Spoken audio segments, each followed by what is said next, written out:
Thanks for joining me. I'm really excited to have you. Thanks for having me. I'm excited to be here. I was just telling everyone that we're talking about I don't actually have the third book, so I'm showing off the first two Okay, books. Um, I'll grab it. but Here, we'll show it off. We'll show it in tandem. There's the third one. perfect. There it We can improvise. is. It's so pretty. I have the digital version, so I'll No get the other worries. one. Well, I just wanted to kick us right off. So, if you can tell us a little bit about like your author journey up to this point. My author journey started in 2013 on the tail end of the 50 Shades frenzy. I was a stay-at-home mom, and I was kind of bored. I had three kids under the age of 5 at the time. And I needed something to do at night. Like, I worked during the day, and I needed something to do at night that was not watching TV or listening to kids crying. And so I had read a couple of, now they're my friends, but Jody Ellen and Ray Miller, and I was like, okay, they can do it, so I can do this. So I wrote my first book, Driven, and didn't tell anyone when I published it. Didn't know anybody to tell. Um, and then it kind of just went crazy from there. It was a totally different time in publishing. There wasn't a lot of us. And I benefited from that, fortunately, because I'm like, if I publish now, what would have happened? But that was 11 years ago last month. So it's been And crazy. how many books have you published since then? I think I'm at 40. Yeah. That's a lot. Yeah. Well, so okay, that one is the Driven series was a Mhm. motorsport, and then Yes. this is motorsport. So, Correct. I mean, where's the inspiration come from? Why that? I grew up, my dad used to race off road. I live in Southern California. So I grew up, I mean, kind of around racing. Jimmy Johnson was a famous NASCAR driver. I went to high school with him. He raced with my dad for a long time in the off road before he went off to, get into NASCAR. So for me, it's just kind of always been around. And I don't know the character in Driven. He was an Indy driver. He was just in my head, and I just couldn't get him out. So I wrote Driven, and I was fortunate with its success. And there are 5 books in that series, and then 4 spin-offs. And then it was kind of like, if you don't like racing, or you don't like me and the first book in the series, you're not going to read any of my books.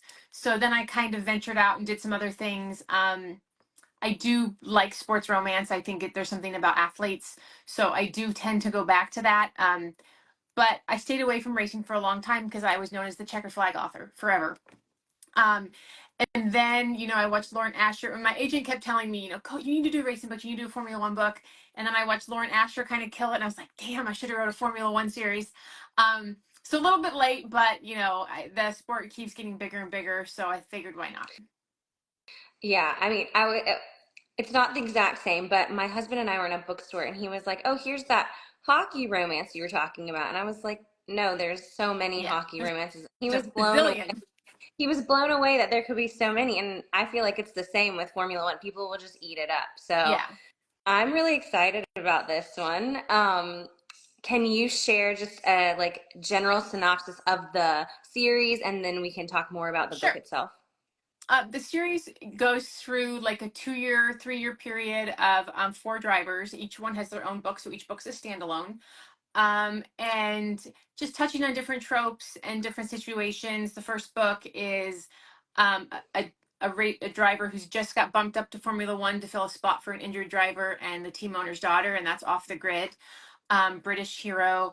And then the second book is a different team, a Spanish driver, rough dad, like, he's a legacy driver. His family demands, perfection from him, and he struggles with that. And then this book, Over the Limit, is nice guy from the start. I don't normally write nice guys like from the start, so that was really hard for me to like not have something to overcome to make you like him. um and then I hate saying plus size female hero because I feel like we all are that in some aspect of our lives. But she's a plus size heroine, very confident in who she is, Actually, her size doesn't really get mentioned much at all, because I'm like, why should it? And she is dating, when the book starts, she's dating the hero's teammate. Um, and we kind of see her realize that she deserves more and better. And that's the guy who's the hero, Lachlan. And then in the fourth book, I redeem the guy from this book that she was dating in the beginning. I agree with you about like I was waiting for the catch because he's just so nice to Yeah, begin with. And and that's like, really hard for me to write. yeah, he was I don't want to say cinnamon roll character, but he had He's very cinnamon roll traits. golden retriever cinnamon. Yeah, he definitely is. Yeah. Um, so how did you, for this storyline in particular, where did you kind of come up with the challenge, the conflict? That's what's hard for me because I love like writing enemies to lovers, and I love because there's always that tension, that almost kiss, that I hate you but I want you. It's really hard when the man is just like from the get-go like I want her, because you're like, damn, how do I do that? So I kind of made the conflict internal in with their careers, like, because they both work in the formula industry. Is she getting a leg up with her career because of what he does? And then I also brought in, there's fake dating but not with them. um and it's not like a conflict between them. It actually creates he's just doing his friend a favor, and then it creates a conflict for his career. So I try to bring in other external, but like when I write the nice guys, the whole time I'm thinking, okay, what is it, like, what am I pulling for here? So yeah, those are these kind of books are really hard for me to write. Well, you did a really great job. When I was writing my review for it, I almost put fake dating as like something that was Yeah, but included, it's but I like, was it's like, not. I don't want to Yeah. like mislead anyone here, Yeah, but it's because definitely. fake dating's the second book. Like they have to date. So yeah, that part of the book never like was in my outline, and then it was kind of like, okay, how am I going to get from point A to point B in the plot? And so then I brought it in, and I was like, and I've seen a couple of reviews where they're like, oh, there's other women drama, and I'm like, there really isn't though. Like, I'm like, are you reading the same book? But everyone, I do that all the time. I'll read reviews and I'll be like, wow, I clearly messed that up and didn't get that point across. Or maybe people are just reaching for something they want to see a little bit. Yeah. Or complain about, yeah. So you write multiple POVs in everything of yours that I've read. Yes. So how do you give distinct voices to each of your characters? I think that's hard. I do. Because, and especially going with my first series was so well known, I struggle with not everybody sounding like Colton from that first series. Um, I catchphrases, verbiage. I love writing male point of view because they can be so blunt, and they don't have to care what people think, and you don't really have to think a lot. I mean, that sounds horrible, but you don't have to think a lot. Whereas females, like, they internalize everything. And, I hear a lot that, oh, your female character was wishy-washy. And I'm thinking, actually, you're reading what's in her head. And we all have that internal dialogue. Well, I guess, and some people don't have an internal dialogue. I was reading some article the other day. But we're reading thoughts, and then those thoughts are only certain things are voiced. So um, I think men are much easier to write and more fun to write because they just say it like it is.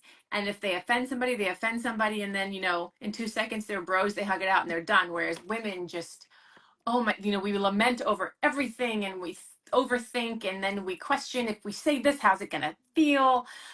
So for me, I think women are way harder, but I do try and give them certain catchphrases or certain traits so that we know who's talking, which point of view we're in.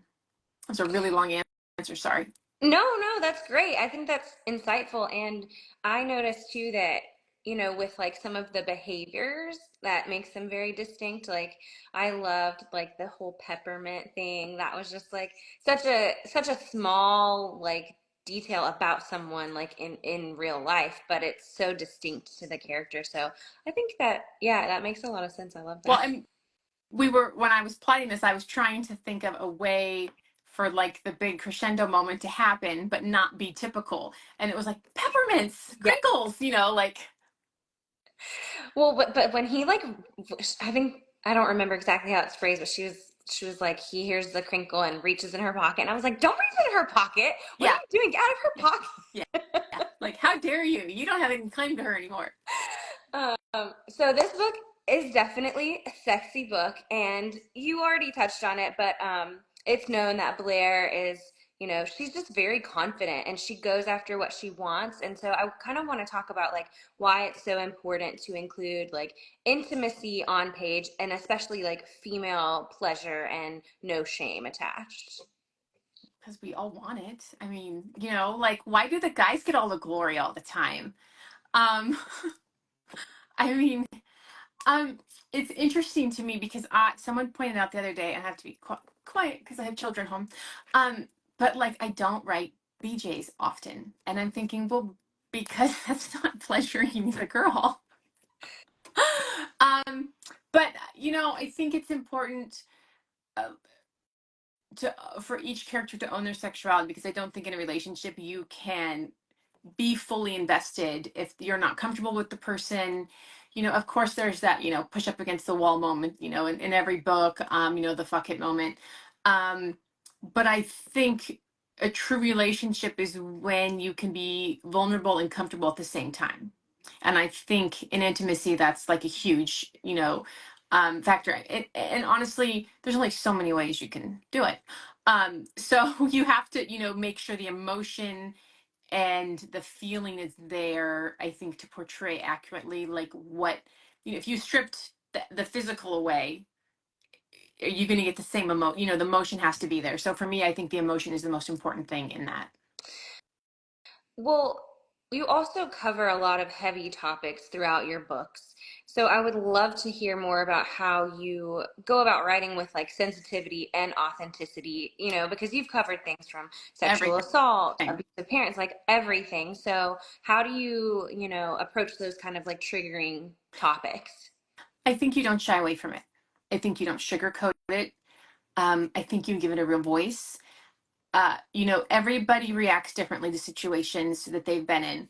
And so you don't want to discount anybody in their feelings or how they've experienced something.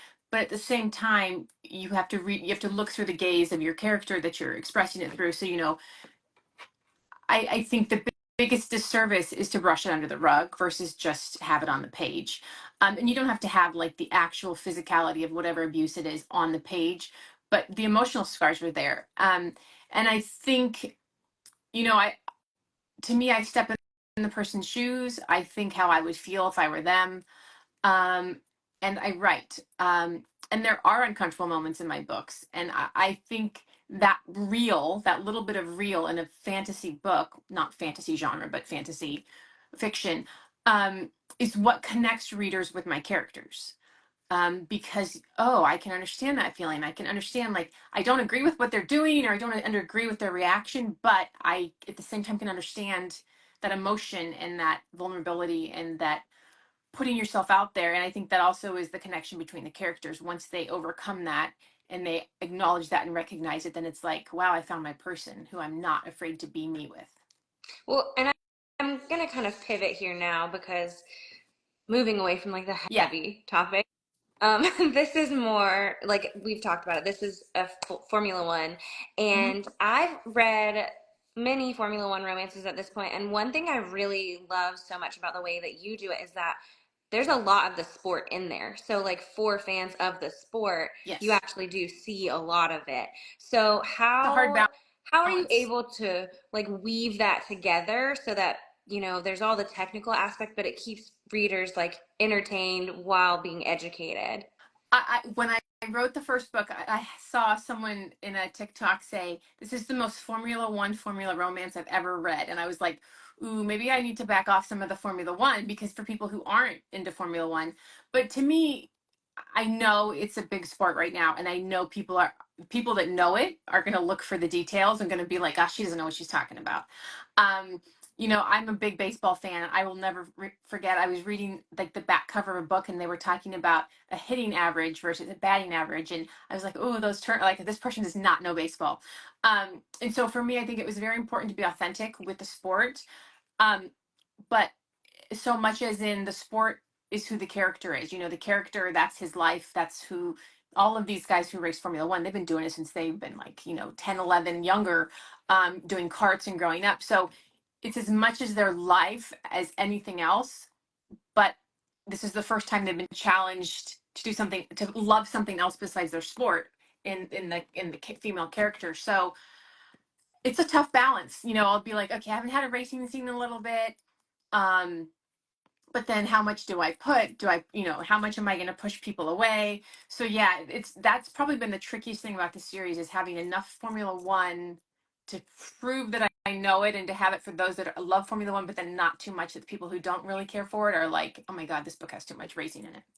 Well, I think that it's really just a beautiful balance, because I think that if there are people that are not as interested in the technical aspects, they can maybe like skim a little bit and not be lost, which I mean, Yes. I don't always say, I would never like say, hey, I skim know what this, you but mean. like, I know what you mean. but Yeah. if they have It's not, to, like, it doesn't, not plot heavy at that right. point.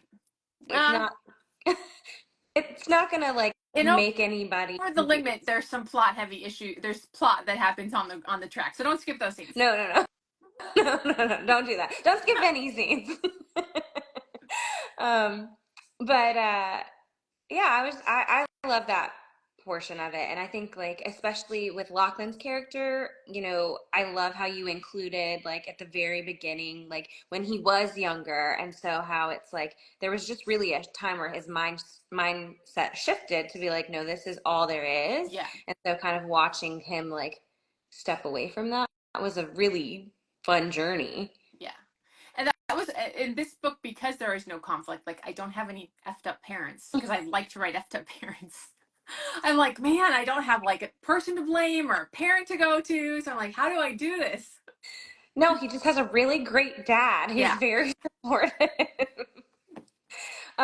So throughout the series, you do include a lot of fun tropes, and I would love to know maybe some of your favorite ones that you write. I like writing Second Chance, which I didn't do in the series.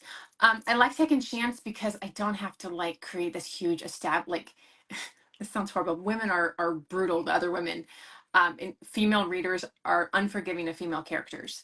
And so for me, if I have someone jump into bed off the first couple chapters, it's like, oh, is this her normal thing? Is this how she is? Versus the guy, it's totally fine. So I like Second Chance because I already have a history established there, so I can jump into things a little quicker and then have things unfold from their past throughout the book. I like Enemies to Lovers, like I said, because I love that tension, that like almost kiss, like God, I don't want to want you, but I do. Um, and then I do love sports romance, but to me, sports romance isn't really a trope; it's the book. It's like it, an athlete is a specific type of person and a type of personality, and so for me it's not so much a trope, it's just who the person is. um but yeah, I would say Second Chance and Enemies to Lovers. Like, I haven't really done a straight friends to lovers, because I'm like, wait, how does that happen? Like, hey, I look over one day and let me kiss you, like, but I need to do it to challenge myself. So with Over the Limit, um, wow, I just completely lost my question there. Oh, That's okay. no, no, no. I was going to say, today is the release Yeah. day, right? It wasn't, Yeah. okay. So today is the release day. And if readers, I'm trying not to give like any spoilery stuff, but if readers could only like take one thing away from it, what would you want that to be? To fight for what you deserve. That sometimes you get complacent and you don't realize that there's more that out there for you, and so so to me it's like, look around and be like, hey, I do deserve a little bit better, I do deserve more. So, and there's no shame in that whatsoever. And so for me, I think it's, takeaway is own your confidence and just take what you deserve and accept I it, because I think accepting it's the hard part. Yeah, and I really did love that aspect about their relationship because both of them have something that's very important to them, and neither one of them are willing to sacrifice it themselves or let the other person Yeah, or let sacrifice, the other. Yeah. which I think is, like you've been talking about, it's just a key piece of having like a true relationship. And so that was a really fun, like, part of their story to watch unfold, a huge part of their Yeah. story. And Um, watching the thing, I'm like, and how do I think of more things that he can do to prove? I'm like, so how many books are going to be in this series? right now it's slated for four. And so this is the third one, and then the fourth one will come out in August. It just depends. I may want to keep going. I may want to pivot and do something else. I am not a cookie cutter. Like I can't write the same thing over and over. I get too bored. I wish I could because it would make life way easier. But no, so I don't know. I'm trying to figure out what I'm doing next, and we'll see. I have a book due July 15th, so we'll figure that one out real Well, quick. when I saw that the next one was coming out in August, I was just like, I'm sorry, Yeah, what? I'm actually editing the second rounds right now, going to audio in a week and a half, and then we'll go from there. Oof, I don't know how you managed to do that. That's wild. Melissa's asking if these books are going to be translated in French, and the answer is yes. Oh, Hugo, my French publisher, has bought them all, so yes, they are being translated. that's amazing. I did want to talk about like the difference between indie and traditional publishing and kind of like your journey through that whole process and what that's like and the differences and the challenges. You're asking me at a very interesting time. Um, I I have done both. I with the Driven series, I did the core series into indie, and then I did some books with Penguin Books, and then I went back to indie for a while. And I do have a 3-book trilogy coming out with Tor Bramble, that new imprint. The first one comes out in September. Um, you know, it used to be a big difference between indie and traditional. Um, you got a lot of more. You got a lot of perks going traditional. I would say the. I have to be. I have to be PC. I would say that I think traditional publishing has been watered down some. And I think even when you take a book deal now, you know you're going to be doing the majority of the work. Like you used to do it to get the marketing and the visibility. Um, I do think, and I haven't done this yet with this new publisher, so I don't know. So that's a caveat there. But I do think that the indie market has taken the world, or the indie authors have taken the market by storm, and so advances have lowered significantly, and so why do they want to invest more money in something they're not sure of a return on? So then they kind of put it back on the author. So it's definitely in the 11 years I've been doing this, it's changed significantly. There are definite perks there. You get a different market, you get a different reach. Um, Whereas in indie, you get the same market, but you have your own control, editing wise, what you can say, what you can't say. So I just think it depends on the deal. It depends on the market. It depends in this TikTok heavy Instagram real world. It, it's interesting. We'll say that. I mean, we always say, those of us have been around for a long time, it's a cycle. Every 3 months, something switches and it changes, and we have to constantly adapt to it. I don't think the publishers have adapted yet to TikTok. Mm. Um, and I think that has to come into play with them somehow, because Bloom Books has done a really good job doing that. I don't think a lot of the other publishers have yet, and I think that's coming in their pipeline, but I still don't think they know how to navigate that yet. It's a lot of work. It's a lot of work. So, how have your writing habits changed in the decade plus that you've been doing it? I used to be a really thorough outliner, like 80 pages handwritten, like, yeah, because that's how it got to my brain. Like I had to write it, and then I never looked at it again. Um, and then I started kind of knowing where I was going, but not heavy plotting. Um, it changes with every book. I find that if I don't have some kind of outline, I spin my wheels. Mm. I think part of the hard thing is when you've written 40 books, and most of my books she has a plot, he has a plot, they have a plot together. You worry about repetition. You worry about making them individual, and at some point you have to like realize like there's only so many plots you can have, and so you're going to have a little bit of repetition somewhere. It's the characters who make it, but that's the same with romance in general. Like I'm writing a Formula One book, and I hear, oh, well, you're copying Lauren Asher. And I'm like, Lauren doesn't care if I'm writing Formula One. And it's not the same plot. And, it's like I haven't read them because I didn't want to purposely, accidentally copy them or whatever. Um, but there, I think the process changes with each book. I used to have to listen to music with every book, and now I have to have complete silence. It just changes. And I used to spend 4 months on a book, and now I can spend about 22 days to write a book. That is wild. Yeah, and I'm going to say that I don't like that. Mm. I feel like we have to write so fast to stay visible now that I don't feel like we get the chance to fall as in love with our characters as we'd had in the past. You know, like when I'm finishing book 4, I'm still writing the character's name from book 3 because I haven't spent enough time. And then, you know, when I move to the next book, I'm writing that. So it's definitely adjusted timeline wise on what we have to, you know, create. Um, you know, we're just glad that people are reading, so we'll do what we need to do. But it definitely has, the pace has changed significantly. How has Kindle Unlimited affected that kind of stuff? Drastically. You can publish anything on Kindle Unlimited. You can take a book in AI and publish it, and no one's going to catch it. You can take the same book and change the names and the characters and republish it. So, you know, I have seen the gamut. I have seen, you know, book factories push out 20 books, the exact same verbiage, but just different names and different titles. And so we're competing with that, you know, like, so it's awesome because it's allowed so many people that have great talent to publish and get seen and then get picked up by agents and further their career. And then there's also like the bad side, the dark side that, you know, not a lot of us talk about in private because it's really not the readers. You know, the readers don't need to worry about that. They just need to be able to go on and say, oh, this book looks good. Let me click it. But Kindle needs to do some cleaning up on some of their things.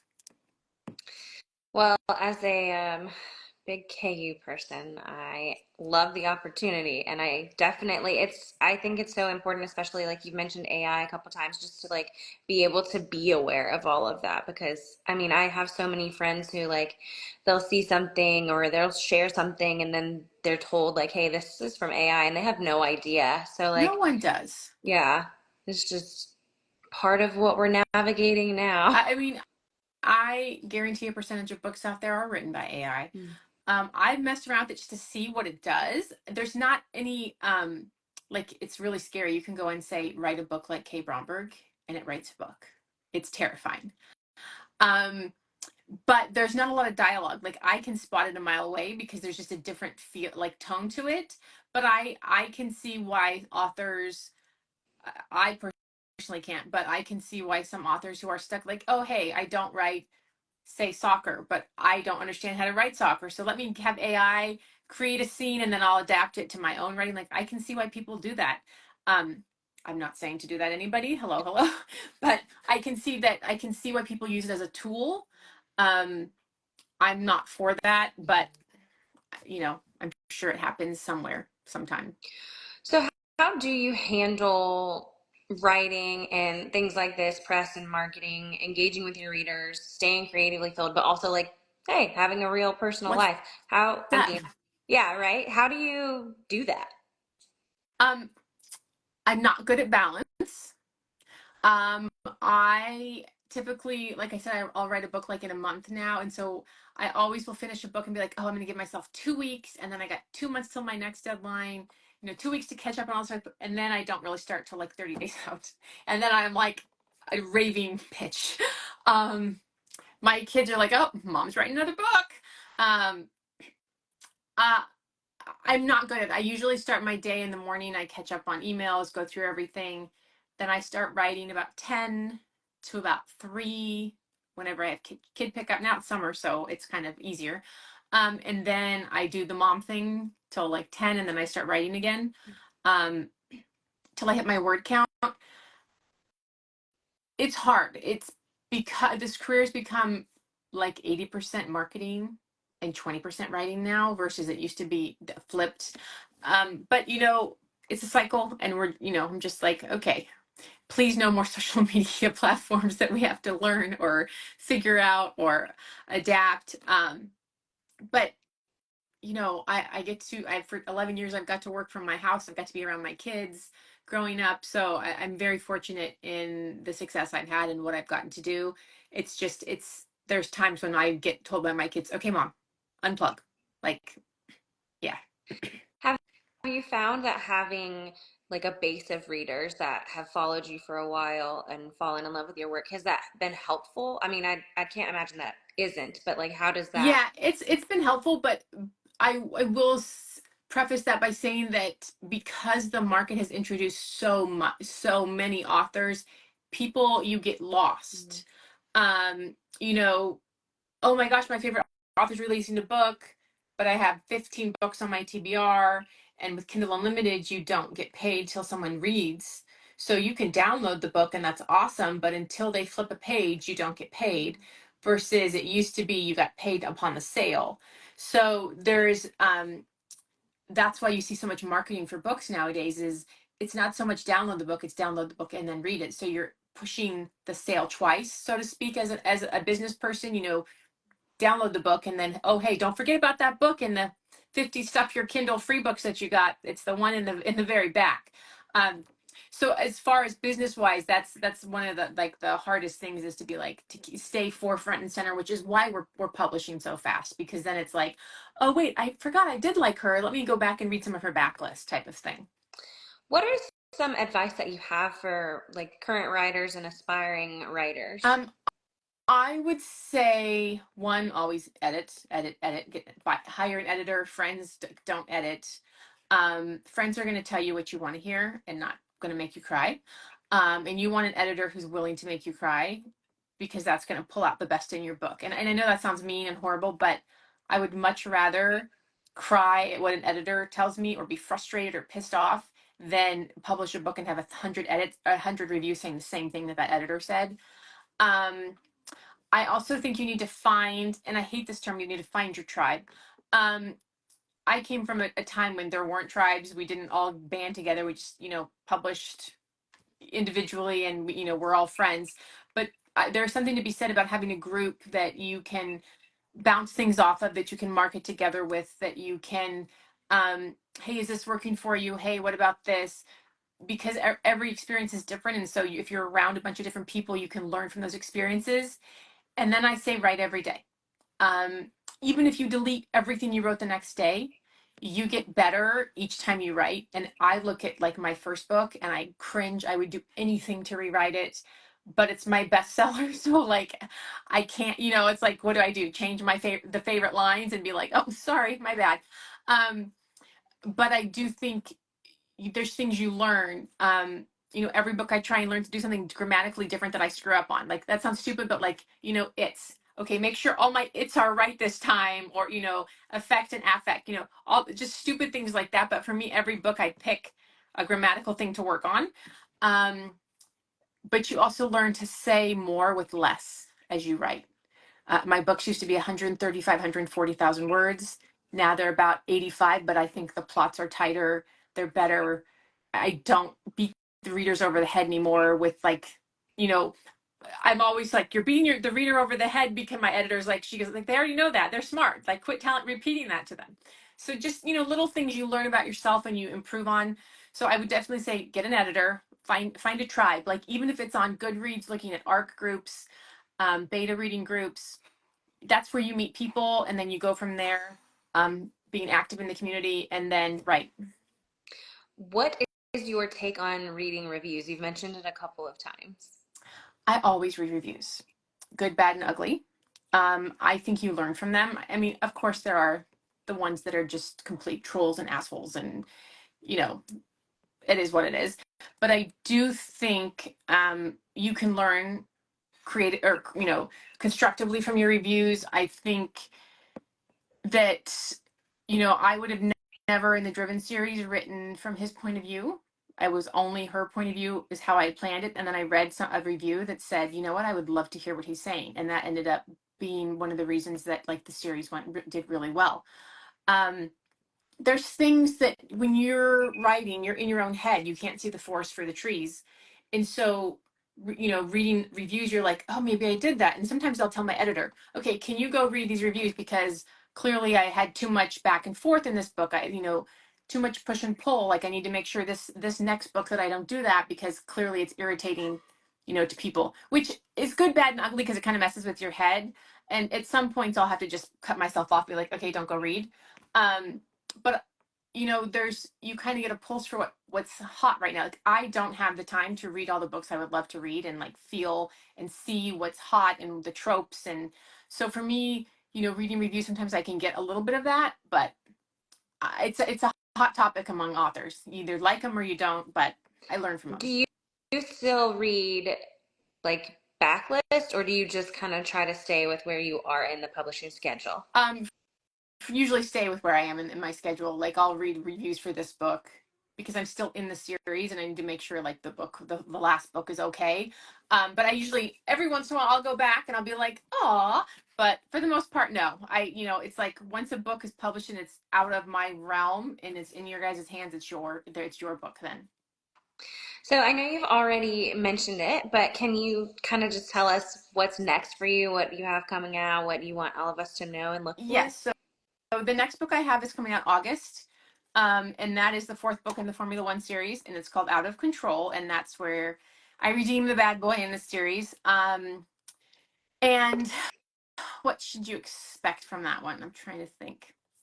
He falls and he falls hard, like unexpectedly, for Cruz from the second book, Sister. And we've seen pieces of that in that book. Every time she looks at him, his sister's or the brother's like, nope, get your eyes away. Um, and so we're dealing with like a legacy family and where there's expectations on her, and he just might not be good enough for that family, so we have that to deal with. And then in September I have a book coming out with Bramble, which is the first in a old school trilogy.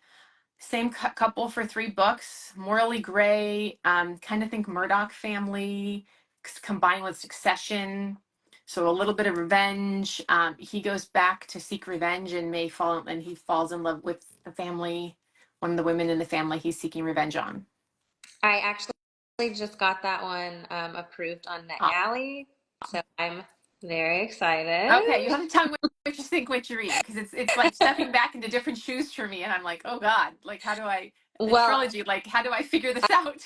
I do love Succession, Yeah, so I think that that's a good start. yeah. Um, but well, thank you so much for joining. And the first 3 books are out now, Here, we'll be in Succession. 3 of 4. And you should definitely read them if you're a romance reader. Also, if you love Formula One, it's perfect for you. But thank you so much, Thank you for Christy. I having had a me. great time chatting You with too. you. Have a great night and happy You too. release day. Thank you very much. Have a great night. Thanks. Bye. Bye.